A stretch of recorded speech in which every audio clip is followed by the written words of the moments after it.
Oggi è un bel giorno perché se si va in moto è sempre un bel giorno. E in più ho deciso di fare degli esperimenti, ma adesso entriamo e li vediamo dopo.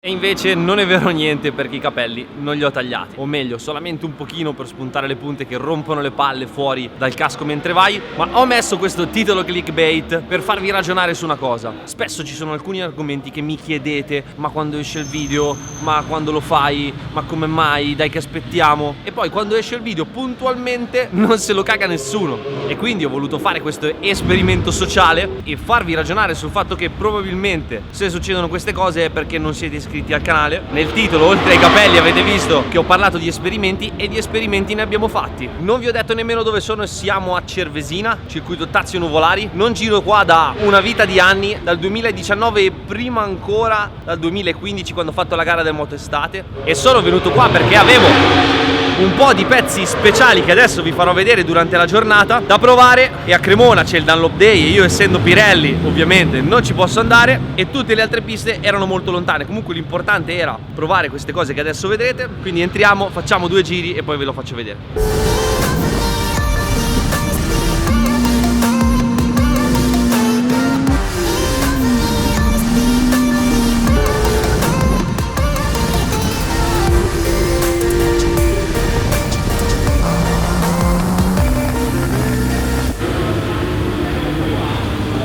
Non mi ricordavo quante buche ci fossero a Cervesina. Stamattina vi ho parlato di un esperimento, e di vero e proprio esperimento si tratta, perché ve lo ricordate questo pezzo qua?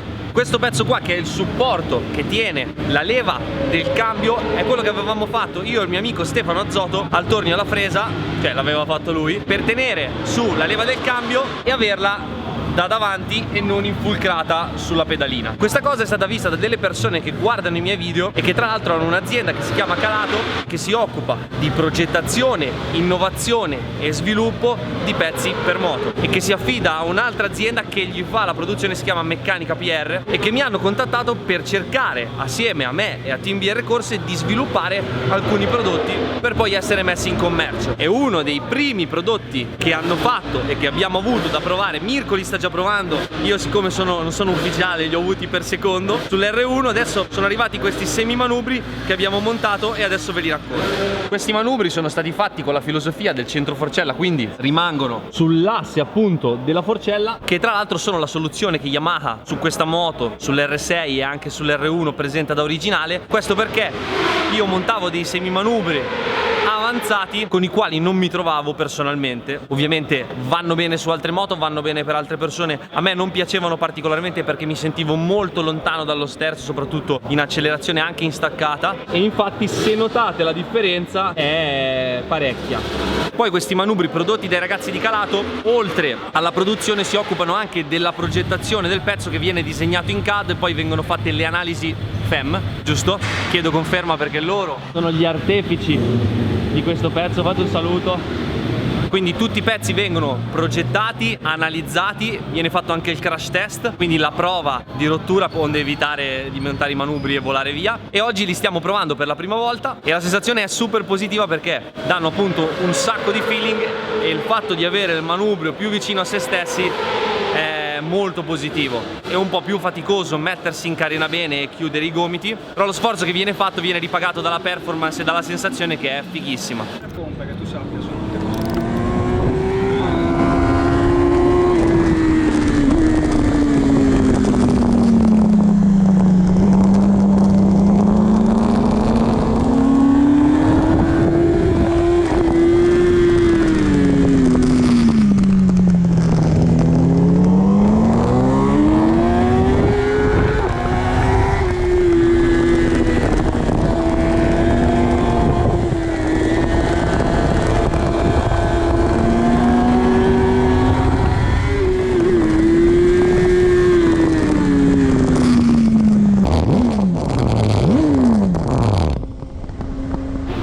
Come già probabilmente avrete visto in alcuni miei video, utilizzo sempre, spesso e volentieri, le SC3 Pirelli per allenarmi. Queste sono le gomme che ho utilizzato a Misano, con le quali avevo fatto pochi giri, se vi ricordate, per il radiatore che scaldava, per il freno che non funzionava e per la luna piena e tutti i vari motivi. Le ho riutilizzate qui e devo dire che il posteriore continua a fare una bella durata. Adesso ve lo faccio vedere. Togliamo nel frattempo la mia termocoperta Capit e scopriamo un po' la gomma.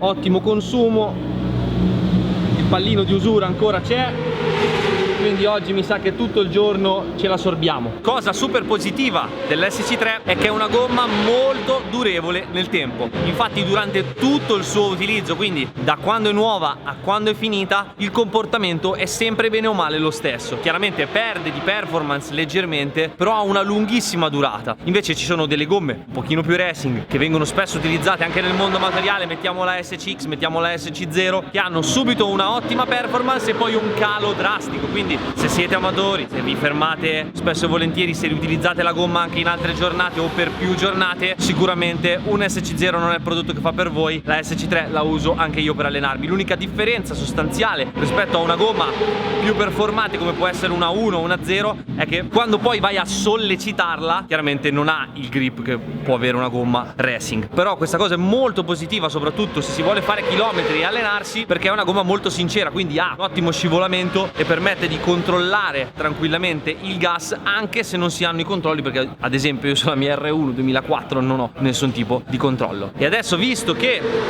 il mio furgone ancora non c'è, ho chiesto un passaggio al mio amico Andrea, fatti vedere, che mi ha fatto il grande favore di portarmi la moto in pista e adesso ricambieremo con un po' di scuola guida. Il problema più grande che ha è che frena poco. Adesso andiamo a tirare 2 staccate insieme.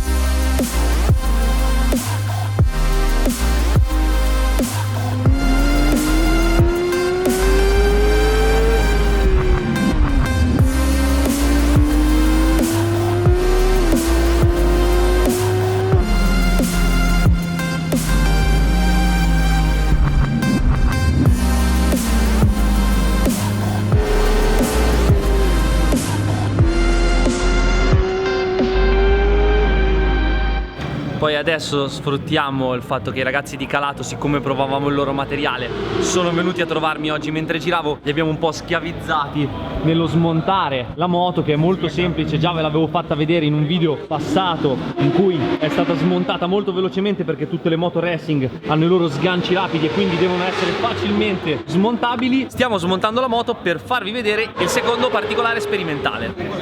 Eccolo qua, l'altro componente di cui vi stavo parlando.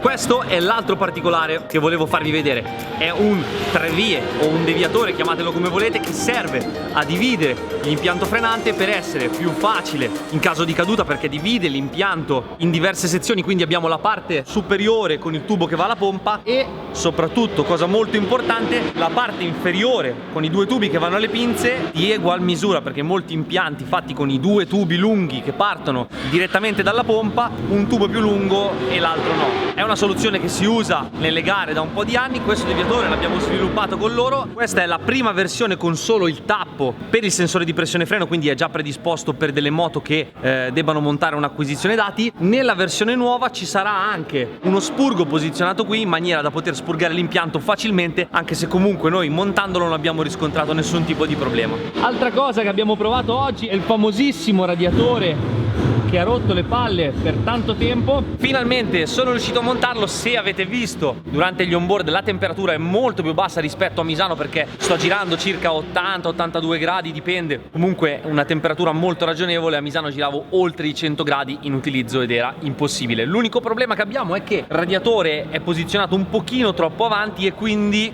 qua c'è un po' di segnettino della gomma, però sfiora soltanto la griglia del radiatore e per fortuna non ha piegato le alette. Adesso quando torniamo a casa lo riposizioniamo un po' indietro, dovremmo fare una modifica alle staffe, però vabbè, non smetterà mai di farci penare questo radiatore.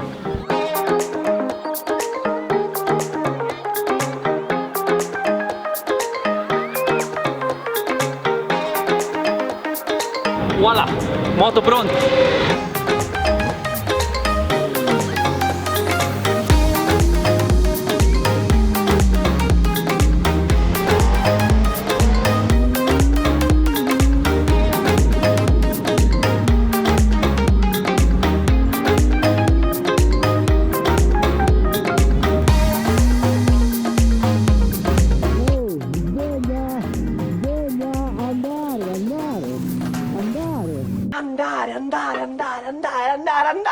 andare! Mamma mia che casino che c'è qua dentro. Sembra la tangenziale alle 6 di pomeriggio. Sfrutto l'occasione per dire una cosa, visto che ci sono un sacco di persone che guardano i miei video, magari vanno in pista solo qualche volta o non sono assidui frequentatori. Qua dentro oggi è un open pit lane nella quale c'è un sacco di traffico. Anche le persone più esperte, quando vanno nell'open pit lane, devono switchare la testa nella modalità open pit lane. Quindi ci sei dentro tu che tiri come un pazzo e c'è magari la persona con il Ducati Monster che va molto piano. Io qua adesso sto girando circa 1,24 e ci sono persone che girano 1 minuto e 50, quindi 25 secondi più lente, praticamente in 3 giri li doppi. Per questa cosa attenzione, per i neofiti c'è una cosa che io dico sempre e non smetterò mai di dirla, perché evidentemente, visto che ci sono persone che fanno questa cosa, evidentemente non è abbastanza. Non vi dovete mai girare. Chi è più veloce dietro sceglie dove superarvi. Se fate la staccata girati all'indietro siete un pericolo per voi e per chi arriva, e soprattutto quando c'è la bandiera rossa, perché capita che uno cada e i Marshall devono sistemare la pista o comunque pulire. La bandiera rossa non vuol dire che bisogna mettere il cavalletto in fondo al rettilineo. La bandiera rossa vuol dire che bisogna rallentare e piano piano uscire, ma piano piano non vuol dire 25 all'ora, vuol dire andare piano, non 25 all'ora, che c'è una grande differenza. Quindi attenzione, perché se chiudete il gas in mezzo al rettilineo e c'è una persona che sopraggiunge forte, si fanno i danni quelli veri. Allora, in generale la moto molto bene, temperatura ok, il radiatore funziona, i manubri mi piacciono, quindi grande miglioramento rispetto a come l'avevo guidata a Misano o a Castelletto di Branduzzo o a Cremona ad inizio stagione, quindi andiamo migliorando. Il grip con l'arrivare del pomeriggio ci ha salutato, poi con l'SC3 piano piano sta finendo, quindi è normale che entrando e volendo tirare devo sorbirmi un po' di scivolamento, però tutto molto controllabile. Le cose che ho cambiato sulla moto sono che ho cercato di ammorbidire la moto un pochino, perché non utilizzo tutta la forcella e soprattutto in ingresso di curva rimane molto alta nonostante io entri frenato, anche perché questo setup è fatto per piste molto più veloci e girare in un circuitino soprattutto bucato come Cervesina ovviamente non riesci a schiacciare la moto a dovere. Ammorbidendo i precarichi sia davanti che dietro, calando con il precarico sia dell'ammortizzatore che della forcella, ho trovato grande vantaggio. E adesso voglio rientrare perché ho guardato nello zainetto delle telecamere e ho le 5 telecamere che uso per backpack racing e voglio utilizzarle per fare un giro in cui potrete vedere tutte le angolature e vedere che cosa faccio durante la guida. Poi per chiudere in bellezza voglio far provare la moto a uno dei ragazzi del Politecnico di Milano o ad Andrea.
Mi raccomando, piano, molto piano. Tanto quando si frena.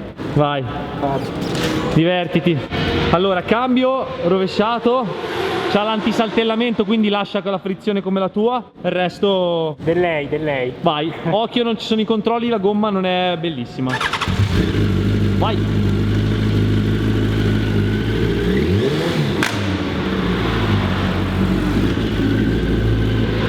Mamma mia che paura. Quando ho prestato a Nicolas l'R6, l'R6 è comunque una moto originale, non fa paura. Andrea guida l'R1 senza controlli, è molto più impegnativa.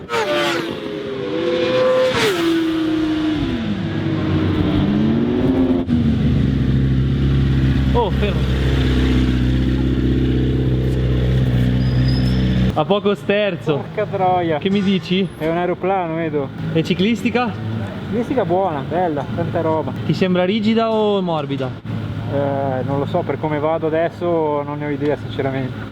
Ok, come hai detto Andre, scusa, devi Darle del voi, non del lei. guidare la moto senza controlli non è uno scherzo, quindi bisogna stare molto attenti. Adesso vi faccio vedere la gomma, com'è finita a fine giornata. Cervesina è una pista destrosa, qua il pallino è rimasto proprio poco. Seconda giornata per l'SC3. Ovviamente andando a un ritmo più elevato, più si va forte, più si consumano le gomme. Io ho amici col 600 che addirittura con il 180/60 fanno 4 giornate col posteriore. Ovviamente non puoi pretendere all'ultimo giro della quarta giornata di fare il best lap, però comunque si gira tranquillamente. Io adesso, se avessi girato ancora, l'avrei tenuta. E sicuramente questa gomma inizierà la prossima giornata nella quale girerò con l'R1.